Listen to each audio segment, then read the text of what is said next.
Welcome to How to Split a Toaster, a divorce podcast about saving your relationships from True Story FM.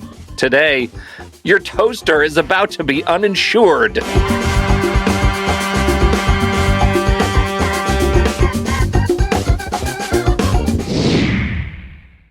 Welcome to the show, everyone. I'm Seth Nelson. I'm here, as always, with my good friend, Pete Wright. Today on the show, we're talking all about benefits. No, Pete, not those kind of benefits. What happens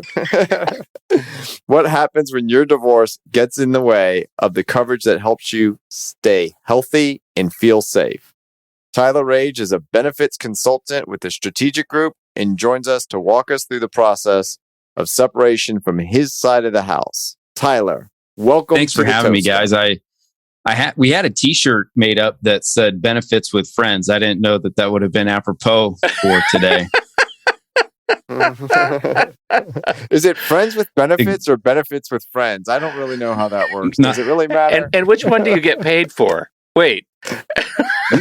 Yeah, that's a whole different show. Advice and counsel, right. Do not do that. May it please the court. Tyler, welcome. We're glad you're here today. This is one of those conversations that we've I don't think we've ever had specifically about benefits, and yet I think a lot of people, all the people going through a divorce at some point, are going to have to deal with this, splitting the bennies. Oh yeah, dealing with insurance is fun, right, Pete? Like. You can hear people like hitting pause on the download now, right? Please tell me more about COBRA. So Tyler, we don't mean to make fun of your profession and what you do for a living. So why don't you just share with our listeners exactly what you do generally, and then we'll get into some specifics. And I have a pop quiz for Pete coming up that I don't think he's even. I didn't know on the mic stand ranked. Are we insurance agents? Are we above attorneys or below? It depends if the claim gets paid, exactly. Brother. Right? Typical lawyer answer. It depends. Right? Check your local jurisdiction. All right. Tell us what you do, Tyler. We're a brokerage here in Tampa, Florida, and we focus mainly on group insurances, helping business owners retain, attract, maintain their employees. That whole process from hire to fire. And everything that encompasses. It used to be that we would schlep the health benefits, but in this day and age, we help out with payroll, HR. COBRA's been mentioned a couple of times, and then making sure ultimately that the carriers are paying the claims. The beauty with an insurance contract, or maybe not beauty, is the only agreement that you have is as long as you pay your premiums, they're going to pay your claims. So we try and make sure that happens. Allegedly pay your claims. Allegedly. Right? Lest we forget there's an attorney here.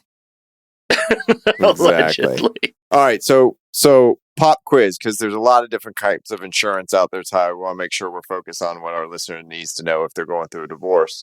Yeah. So, Pete, how many different types of insurance can you think of? I've got, medical, health insurance, right? Look, I'm going by the insurances that I have. I've got dental and vision and general. Is it general health, basic health? I pay for dental because my teeth they don't want to live in my head anymore. There's short-term, long-term care, right? Did I say that already?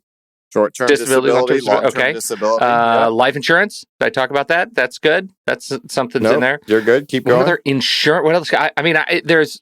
There's all the usual, like home insurance, flood insurance, car insurance, all the act of God insurance. Can you do that? I don't know. Am I out? That's usually an exclusion from the policy. You can't actually call for that. What does Tyler say when I say I like the act of God claim? Vision insurance. Vision. Okay. Yeah, I think you got that. And that's all just like just me. I imagine there's more for businesses that I'm not thinking about. I'm so disappointed in you. Is there attorney insurance that I have to have? There is attorney insurance, but I usually don't recommend people buy it. To protect me from you? So, exactly. Why would I have people insured for that? That's ridiculous. Pet insurance. Oh, Come on. That should be top of your list. Oh, Karis, I'm sorry. We had a whole podcast on who Yep. gets the dog, and you don't even think of pet insurance. Of course, you know? that's the one. Okay, so let's take all those insurances and talk to Tyler about what he knows about and how he can help everyone today. So here's the situation that happens a lot, Tyler. People are married. They don't necessarily each have their own insurance from their place of employment. Usually, one of the spouses is covered under a family plan on the other spouse's insurance. And that's what you do. You create plans, and depending on whoever's coming to you, they're a business owner, and they say, I want to provide medical or health insurance, vision, and dental for my employees. And I want to do it for the employee, but I also want to offer it to their family. You price out those plans, and there's like a million different options, right? Yeah, and most of the time, well, I guess some of the instances that we've run into where the business owner now is going through a divorce or has been through a divorce, and the spouse needs to find coverage, individual coverage, once their COBRA is exhausted. Now, okay, so first off, let's just break this down, because every time you say COBRA, I think Cobra Kai, sweep the leg. All right. That's not what we're talking about. Which is kind of what it feels like when you get your COBRA insurance bills. You've just had your leg swept. That's what it feels like. Let's talk about what COBRA is. Someone has insurance. They're no longer going to be covered under their spouse's insurance. That's the scenario we're setting up. They have yet to obtain new coverage. Correct. Is that correct? And then we deal with something called COBRA to fill that gap. That is that accurate? Correct. Okay. What is COBRA? Like, how does it work? And why is it so if we could get really nerdy, people think that COBRA stands for continuation of benefits, but it's Consolidated Omnibus Budget Reconciliation Act of like 80 something. Music to my ears, Pete. Reconciliation Act, Omnibus. I love these words. But what does that mean to the real person who actually needs their health insurance to go to the doctor? It means that if you lost group coverage at any point in time during the year, that you would be able to go directly to the carrier and purchase the group plan that you were getting at a discounted rate because your employer was paying either 50% or more of the plan. COBRA, you can be charged up to 120% of the premium direct to the carrier and continue on that group contract. This goes back to previous Affordable Care Act type of legislation where you had very different contracts in the group world versus the individual world. Okay, so just to break it down, because Pete's a simple guy. Yeah. What we're saying is, I'm employed, my wife is employed, but I'm covered under her health insurance through her employer. We're getting a divorce, and I no longer have health insurance, but I can buy at up to 120% of whatever the premium is, which, why are you paying more for it? But I can buy it, and I'll have the same coverage that I had if I was still on my wife's insurance. That is correct. Accurate? Right. That continuation of benefits. That's what I was going to say. Yeah, you're not changing any of your coverage. You change your same clinics, hospitals, same doctors. You don't change anything. This is just to fill in the gap until you figure out a plan that is, I guess, now more affordable. Correct. 120%. Right. So up to 18 months in order to maintain the plan that you were on and the deductibles that you had met towards that, or any out-of-pocket spend that you had contributed towards that plan, which is a big deal for a lot of folks who have ongoing health issues, which the majority of Americans, I think, do these days. Right. So they can feel comfortable. If you're going into a divorce, at least there's something that will, if you have, a surgery scheduled or dental stuff in motion, you can feel comfortable knowing you at least have 18 months to work through those, whatever those issues are. Correct. At a higher premium rate, yes, though. You got to pay for it. There is a cost. Right. And that's up to Seth to figure out who has to pay for it. Oh, that's easy. Tyler pays for it. Good. Let's move on. Okay. Okay, but let's talk about this, because timing is important here. Everyone check your local jurisdiction. But I will tell you, in Hillsborough County, Florida, in the great state of Florida, Tampa, Florida, when you are going through a divorce, there is a court order called a standing order that says everything stays the same. You're not supposed to just one spouse cancel the other spouse's insurance. Okay. So let's just assume the premiums have been paid. You've met your deductible and we're in September and it all renews in January. And you have some surgeries or you have some doctor visits or you have some well visits or some annual visits that maybe we're a little behind on.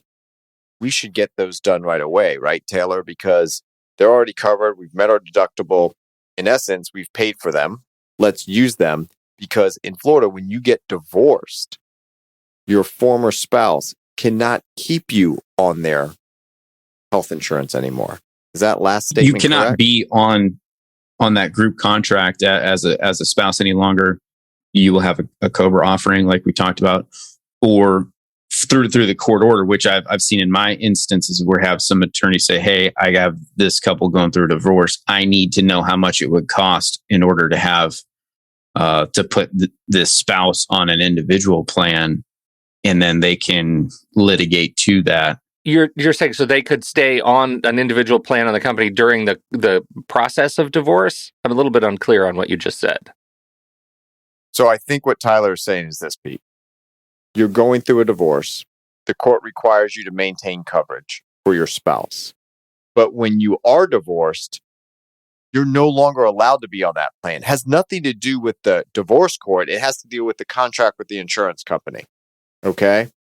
So now the question is, in my hypothetical, I'm going to need coverage. My employer doesn't offer it. I have to get my own individual plan, and I want to know how much that's going to cost me because I'm trying to figure out my budget. I'm trying to figure out if my former spouse is going to have to pay me alimony. That's a need that I have. How does that all get, put into the sauce, right? Tyler, is that accurate? That would be correct. If I do nothing, right, do I automatically switch into COBRA? Does that just happen the second the contract is defunct with the group plan? It isn't automatic. You will have to elect COBRA. They will send you a COBRA offering. That is another law that's out there that states that a COBRA offering needs to be made and then responded to in an appropriate amount of time, and then premiums received in an appropriate amount of time, 45 days from that termination. Which is fast, Pete. Think about that. 45 days. You just got through a divorce, either by a trial and the judge finally signed the final judgment when he got around to it, or by a settlement agreement and it got mailed in. And then you got it and you're like, oh, I'm done. And you forget about the COBRA in 45 days, which comes quick. You now have no health care coverage. Don't forget, like we're speaking in some grand hypotheticals, but if you have ongoing medical issues, getting appointments right now is really hard. So that 45 days might as well be 6 months for a lot of just sort of routine stuff that you're trying to get done. Absolutely. It's so hard to get in to see the doctor. Yeah. So that's the one thing lawyers got. We can always blame the doctor. Did you cue that up before we started our show today? I did not, but my uncle and my cousin are doctors, so Okay. I like to make fun of them All about right. that. So Tyler, how much does it cost? What does an individual plan cost somebody these days? And now you're going to give me their age and sex and well, but he already dropped the hint, right? This what we were talking about was pre-ACA. That I assume has changed some things for people, right? Right. Affordable Care Act did change the scene of the individual market pretty significantly. One of the positives of the legislation was it did away with excluding pre-existing conditions and health underwriting on individual contracts. So if someone does have ongoing health issues, they are able to find a plan that will accept them immediately. They won't have to worry about any pre-ex clauses or anything to that nature. and I'm just going to stick with positives, going to stay positive today. The current administration and one of the COVID bills have expanded the amount of dollars that are available for tax subsidies on the marketplace. So we do have some clients that are unable to get any tax subsidy to help mitigate some of that individual plan cost. That has been expanded a little bit. My understanding of this, Tyler, is what you're saying is, okay, I was covered under my wife's insurance. My employer doesn't offer it. I make $30,000 a year. I can't afford private insurance, but we have this big legislation that came out that says there's this market I can go to. I can buy insurance. And because of the income that I make, the government will pay a portion or all of my premium. Yeah, there's been tax subsidy money set aside pulled 10 cents at a time out of group premiums to sit over here and to pay for that. So there's a mechanism where the government's allegedly collecting money so they don't lose more money than they're paying out, but we never trust what they're saying on that front. But as far as the person that's getting the insurance, right, they don't have to pay as much. We don't have to pay as much, and we can get coverage. Well, and as somebody listening to this who might be on the verge of losing, the benefits, that's important to know. Even just that there is a direction. If you haven't been paying attention to insurance legislation lately and omnibus bills, it's nice to hear there's something that it sounds like is livable.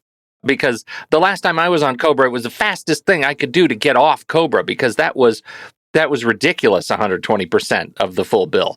So it feels like there's opportunity here. Yeah, it is definitely good. And we're seeing here in the state of Florida for the first time since ACA was implemented that the carriers that didn't want to pay or play are coming back in. So we only had Florida Blue, Molina, for a long time, Oscar Health. Now we have United Healthcare coming back in an individual market, Aetna, Cigna, Humana coming back into that space. So something has happened where there's been a stabilization of that individual market.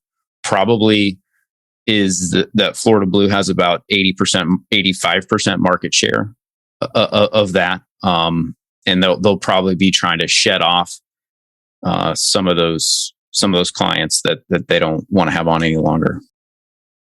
I want to point something out, though. We're talking about somebody here who, the individual in my hypothetical, who cannot get insurance through their employer. So it's called private pay, right? Private insurance, individual policies. Now, I know that there's this like magical window in my business where people, have re-enrollment periods. What happens if you lose your insurance because you get divorced on February 1st or March 1st, but your employer re-enrollment for new people to come on the plan isn't until the end of the year? Can they hop on that plan? Let's just add to the hypothetical. The spouse that is insured, their group plan renews October 1.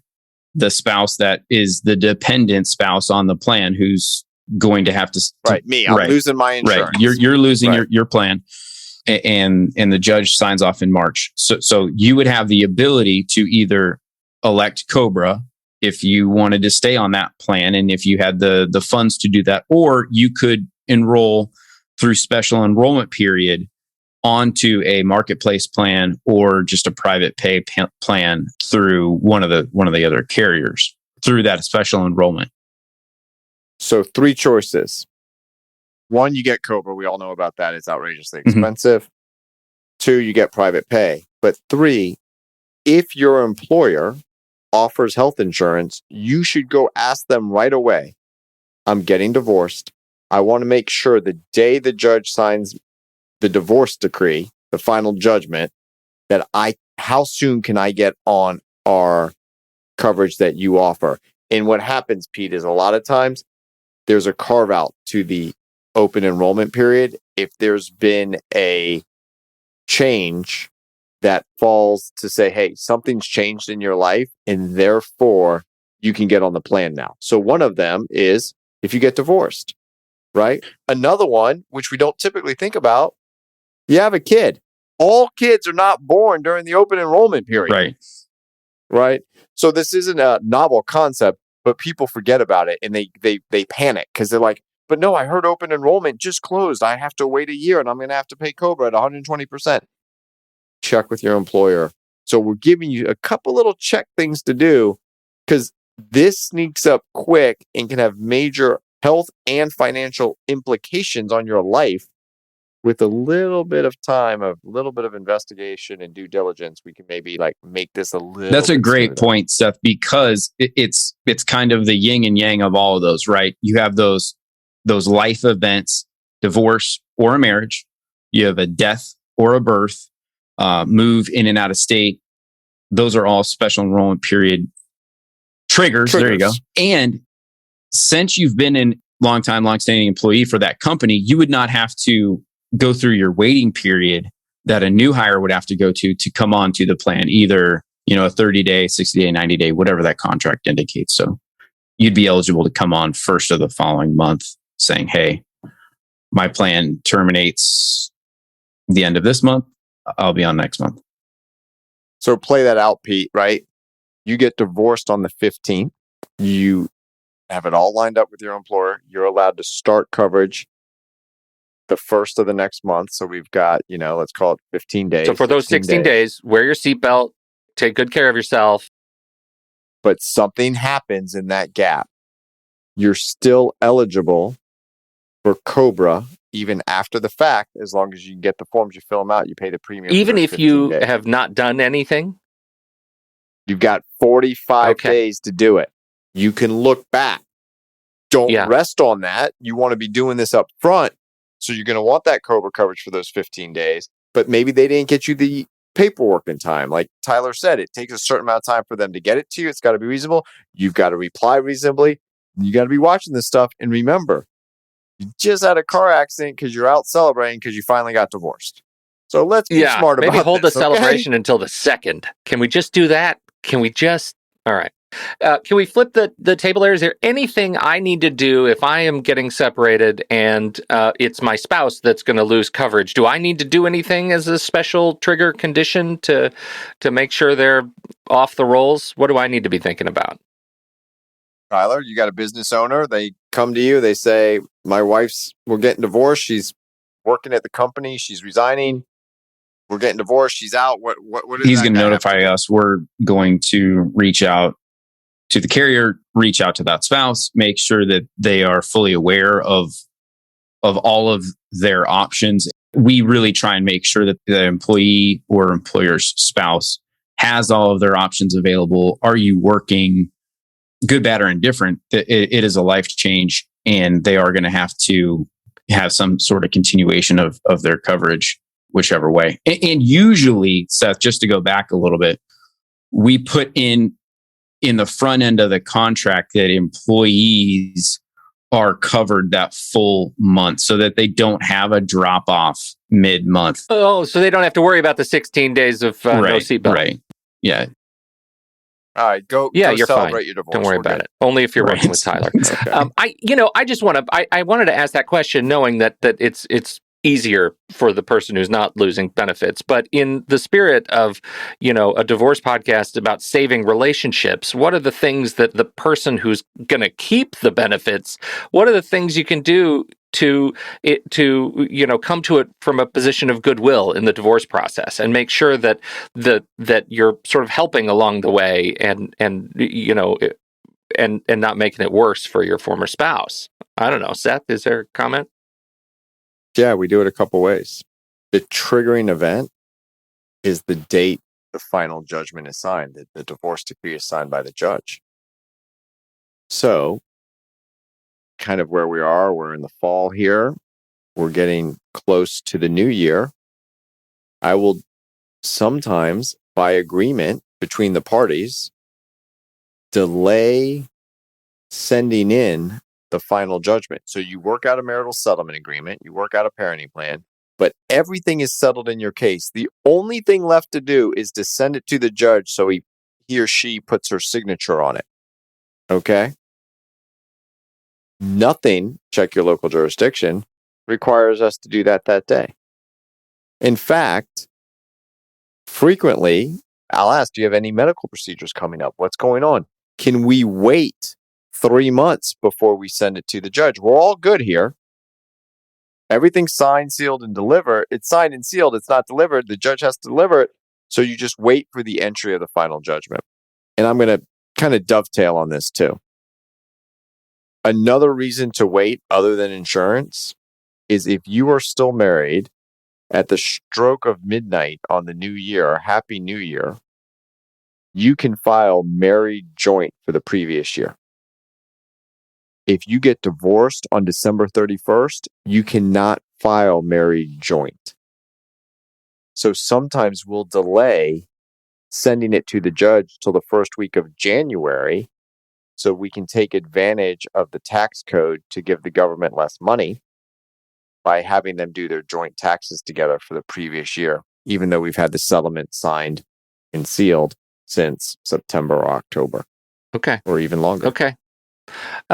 Lots of ways to play those dates. I think that's just. I hope this is useful for people as they're thinking about strategizing their divorce. I want to ask one more question, Tyler, and maybe it's loaded. We asked about the we were asking about the ACA, and you feigned a little bit. You said, "Okay, I'm going to stay positive. I'm going to stay positive."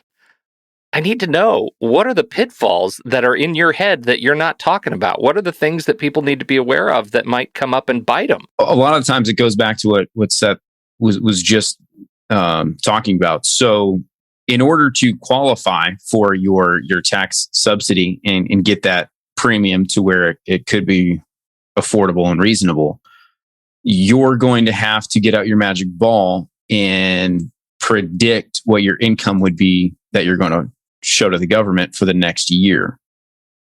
I like how Tyler said that. Not what you really earn, what you're going to show to the government. Those Sure. Can be two separate numbers, but we're not giving tax advice here. I'm not a tax CPA or tax attorney or anything.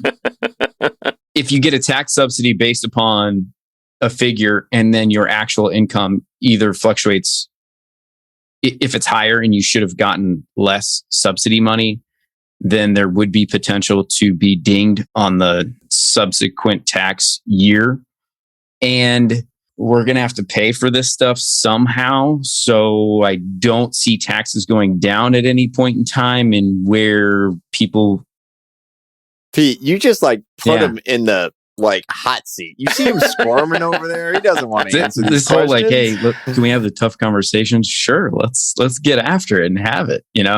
Well, I just, again, I'm listening to this and I'm thinking, okay, you've just painted a half-hour rosy picture of the fact that I have opportunity as long as I stay on my dates, as long as I'm aware of the consequences of filing and make sure that my current employer is aware. There's a lot of stuff here that makes splitting these insurance benefits not feel so terrifying. I just want to make sure that if there is a mine in yonder field, that I don't step on it. Well, the stepping on it is if you don't know what you're going to be making. So you say, I need it. And then, hey, great news. I got a job making 150 grand, not 30. Or I became, I was always doing part-time realty, being a real estate agent because I was raising the kids. But now that we're getting divorced, I'm going to pick up the pace. I only think I'm going to make probably for the next year or two about the same, maybe a little more. I'm putting more time in, but it takes time to build a business, and you have a stellar year. So you might owe some money back, right? Yeah. So you just have to kind of watch it. That's if there's a sort of a worst case is, okay, there's a bill that's going to come due and it may not come due for a year until I do my next year's taxes. I feel like at least you should know that. Right. Those are some of the pitfalls that I can think of. And I've only heard a handful of horror stories where people were really gaming the system and ended up owing a bunch of money. And I don't really feel bad for those folks. Yeah. But the minute that you do start earning more income than you had reported that you were going to, getting on with healthcare.gov and adjusting your tax subsidies is definitely the best way to go. One of the issues too is if people are late with the COBRA response, then they could end up, we do see this quite a bit, is people owing 2 or 3 months of COBRA. And so if you have, let's say that you and 3 kids, that would be probably close to $2,000 a month in premium, just for roundabout, so now it's $6,000. Suddenly you're in $6,000. Yeah. Yeah. So check first with your employer if you're employed to see if you can get insurance. Can't, reach out to someone like Tyler and see what you can do on either the ACA or on private insurance. But the concept is here. Let's start dealing with this stuff early. If there's a way to delay and keep you on, or if you got some medical procedures that you need, let's get them done. I know you got a lot on your plate. You're going through a divorce. It's not easy, but you got. Seth, I had a question for you. When it comes to health savings accounts. Oh, no, Tyler, I don't answer questions on this show. That's not how it works. Go ahead. Health savings accounts, are those viewed as a marital asset? Florida family law, check your local jurisdiction. Absolutely. You got a health savings account. You got money in it. The money was put in there during the marriage. That's going to be a marital asset. Now, because you're no longer on that insurance, you might not be able to get that, let's call it $1,000 out of it. But if there's $1,000 cash somewhere else, then maybe you can get that cash and it's just an offset. But yeah, we look at that. Because off the top of my head, you can pay COBRA premiums or long-term care premiums out of health savings accounts in that pre-tax money that went in. Good to know. And then there's all sorts of fun tax calculations that we can do versus net gross. And that's when Pete's eyes roll in the back of his head. And I got things to do. So I can just mute out and just nod. And you guys can go to town. It'll be great. Good podcasting. Right. Hey, Tyler, thank you so much for hanging out with us today and sharing your insights. Where do you want to point people who are in your area to learn more about what you do? Yeah, our website is a great resource, sgflorida.com, as in strategicgroupflorida.com. If you look at the strategic team page, you'll find most of them look a lot like Tyler. Amazing resemblance, those people yes. on the strategic team. Yes. Couple related folks. Yeah. Well, it is. Is that a nice way to say, Pete, that Tyler's family tree is shaped like a palm? Is that what you're trying to say there? I'm saying there is clear. A lot of inbuilt wisdom in that family to help you in your needs here, which is exactly why we have Tyler on the show. Thank you so much, Tyler. This has been fantastic. You're a real asset. We appreciate your insight today. Thanks for having me, guys. I appreciate that. Before we close up, we've got a question. It's Question Corner.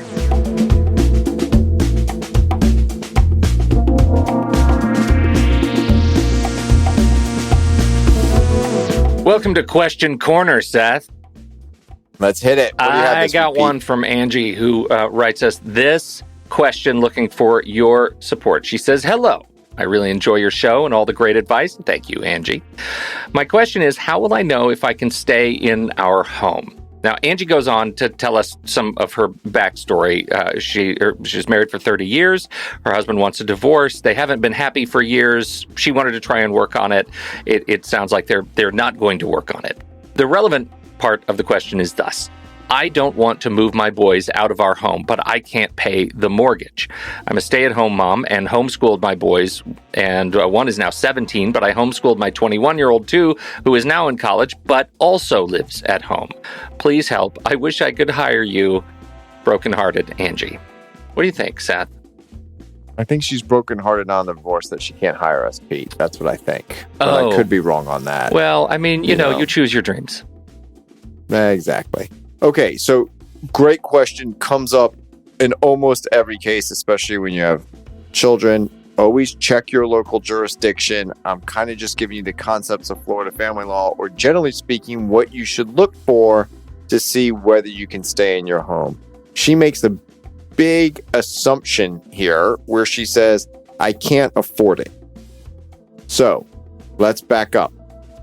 When we're dividing assets, you have to do, in Florida, it's called equitable distribution. So if she gets the home and it has equity of $100,000, it's worth $300,000. You have a mortgage of $200,000. If you sold it, we'll ignore closing costs. If you sold it, you'd have $100,000 left. If there's a retirement account, or a cash account or a brokerage account or any other assets that add up to $100,000, and the husband keeps that 100 grand, whatever it is, or combination of items, and you keep the house. So we start there. Well, now she says, that's great, Seth, but I can't afford the house. Okay. So now we're moving over to alimony. Based on what is the mortgage, what are your other expenses, and what does your state or local jurisdiction do to help support you, get money from your former spouse potentially, to pay part of your expenses, which would include the mortgage. There's all sorts of complications with that. Maybe you have to try to refinance it to get his name off the debt and only in your name. There's all these things. The problem that everyone runs into is if there are two incomes in one house and you go to two incomes in two houses, your standard of living mathematically is going to drop because we have more expenses. So you have to then make some decisions. Do you want to be house poor, which means you put every last penny into paying that mortgage because it's so important for you to keep those kids in that house? And even though they're adult children, one's about to be. Okay.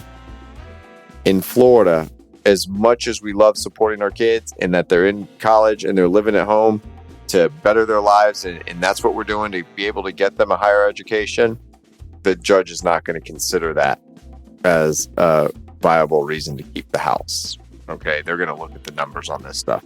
Now, a 17-year-old in their senior year, a judge might say, look, we're going to let you keep the house till your son graduates, but then you might have to sell it.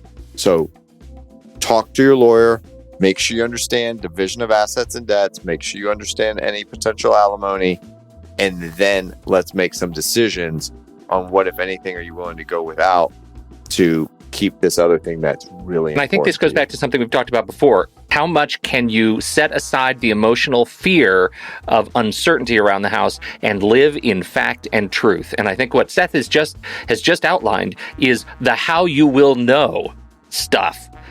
So do your best to set aside how the fear and answer those questions before you start making a plan in your head. And it's problem solving, Pete, right? Everything about all the homeschooling, all the hard work she did raising those amazing kids, that is all true. But it might not be relevant to solving this problem. How can I pay the mortgage? You know, Pete, at the end, we joked about it where she said, I wish I could hire you. So I'm assuming she's in a different jurisdiction, but some people can't afford to hire a lawyer. The other thing to do there is reach out, see if some lawyers do some free consultations, and ask them the same question you just posed to us to help, not just you. And we appreciate the question so much because it helps others that are listening that have the same question. But reach out. Maybe you can get a free consultation and you can get a better understanding of the lay of the land on how these issues would be resolved in your local jurisdiction. And you can also ask them, how can I pay? I'm telling you, Mr. or Miss Attorney, I can't afford you. How can I pay for my divorce when I have such complicated issues and this is such an important issue in my life and for my children? Outstanding. Looking for the right people on the team. Angie, we wish you the best. So thank you so much, Angie. Thank you so much for writing to the show, for allowing your question to be of support and help to others. On behalf of Seth Nelson, America's favorite divorce attorney, and our fantastic guest, Tyler Wrage, thanks everybody for joining us. We'll catch you next week right here on How to Split a Toaster, a divorce podcast about saving your relationships.